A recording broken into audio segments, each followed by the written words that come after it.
কুফানগরীতে এক নাস্তিক ছিল। সে বলে বেড়াতো, আমি আল্লাহরে দেখি না তাই মানি না। কুফানগরীর লোকজন বলে, আমাদের এক ইমাম আছে নাম নু'মান ইবনে সাবিত, উনার সাথে বসলে তুমি আল্লাহরে দেখতে পাবা। সে বলে, তাই তাহলে তোমাদের ইমামকে ডাকো।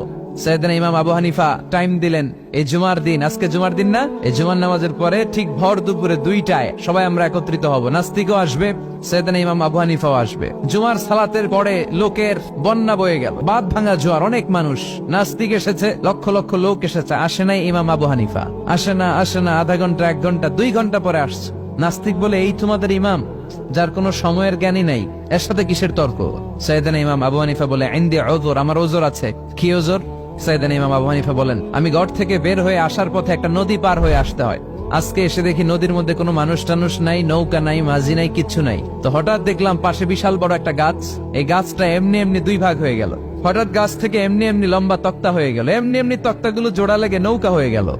আর নৌকা আমার সামনে আসলো, মাঝি ছাড়া, লগি বৈঠা ছাড়া। আমি নৌকায় যেয়ে বসলাম, নৌকাটা আমার নিয়ে টান দিয়ে সাঁ করে ওপার নিয়ে গেল। তো এই যে এই কাজগুলো আর প্রসেসিং গুলো হতে আমার 2 ঘন্টা সময় লেগেছে। নাস্তিক কয়, তবে ইমাম গাঞ্জা খাইছে, মাথার তার ছিঁড়া গেছে, নাহলে কোনো সুস্থ মানুষ এই কথা বলতে পারে? এমনি এমনি নাকি গাছ ভেঙে তক্তা হয়, এমনি এমনি নাকি তক্তা লেগে নৌকা হয়, এমনি এমনি নাকি মাঝি ছাড়া নৌকা চলে।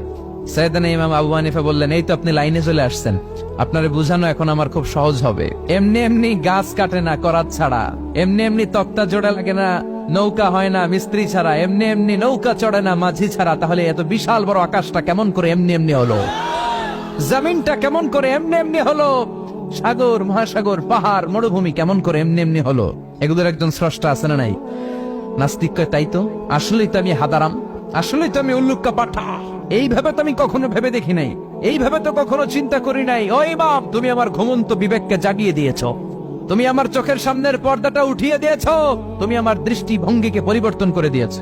ও ইমাম, তুমি আমার চোখ খুলেছো, তুমি আমাকে হক চিনতে সাহায্য করেছো।